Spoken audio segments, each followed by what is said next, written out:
মুখ্যমন্ত্ৰী নিযুত আঁচনি এখন অসম চৰকাৰৰ এখন অন্যতম অভিলাষী আৰু বৃহৎ আঁচনি।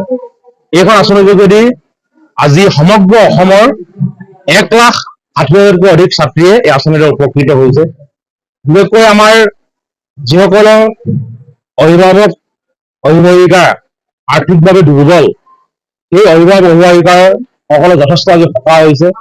এই অভিভাৱক আজি কন্যা সন্তান, এই কন্যা সন্তানে আজি অত্যন্ত উৎফুল্লিত হৈছে, প্ৰেৰণা লাভ কৰিছে যে ভৱিষ্যত শিক্ষা জীৱন আগুৱাই যাবৰ কাৰণে যি এটা আৰ্থিক অনুদান প্ৰদান কৰা হৈছে। হায়াৰ ছেকেণ্ডেৰীত 1,000 টকা, দৰমহা তেওঁলোকে লাভ কৰিব 10,000 টকা, ডিগ্ৰী পৰ্যায়ত তেওঁলোকে 1,250 টকাকৈ লাভ কৰিব, আৰু বিশ্ববিদ্যালয় পৰ্যায়ত তেওঁলোকে মাহে 2,500 টকাকৈ লাভ কৰিব। সহজে আঁচনিখনৰ যোগেদি আমাৰ ছাত্ৰীসকলে আমাৰ চৰকাৰৰ যিটো লক্ষ্য, অসম চৰকাৰৰ যিটো লক্ষ্য যে অসমৰ ছাত্ৰীসকলে প্ৰকৃত মানৱ সম্পদ ৰূপে সমাজখনত প্ৰতিষ্ঠা হ'ব লাগে, ভাৰতবৰ্ষৰ অন্যান্য ৰাজ্যৰ মহিলাসকলতকৈ আগবাঢ়ি যাব লাগে, এই যিটো পদক্ষেপ, যিটো প্ৰয়াস, এই প্ৰয়াস নিশ্চিতভাৱে আঁচনিখনৰ যোগেদি আমি সফল কাম হ'ব পাৰিম।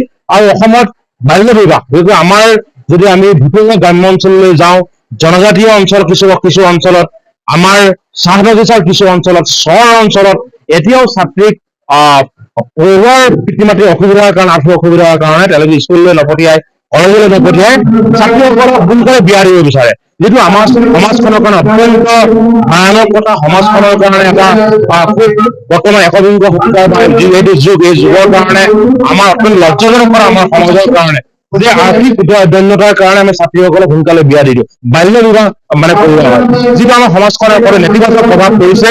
মই ভাবো যে আঁচনিখনৰ যোগেদি আমাৰ বাল্য বিবাহ যিটো আমি ৰোধ পোৱা যিটো প্ৰয়াস, এই ৰোধ নিশ্চিতভাৱে আইনী প্ৰক্ৰিয়া নহয়, এই প্ৰক্ৰিয়াৰ যোগেদি আমাৰ বাল্য বিবাহ নিশ্চিতভাৱে বন্ধ হ'ব, আৰু ছাত্ৰীসকলে সমাজখনৰ প্ৰতি মানৱ সম্পদে গঢ়ি দিবৰ সুযোগ লাভ কৰিব।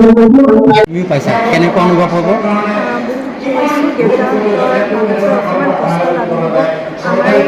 পঢ়িবৰ বাবে অকণমান সুবিধা হ'ব, সেইবাবে ধন্যবাদ জ্ঞাপন কৰিছোঁ। আৰু ইমান ডাঙৰ আঁচনি এটা যে গ্ৰহণ কৰিছে, সেইখন চৰকাৰৰ পৰা আমি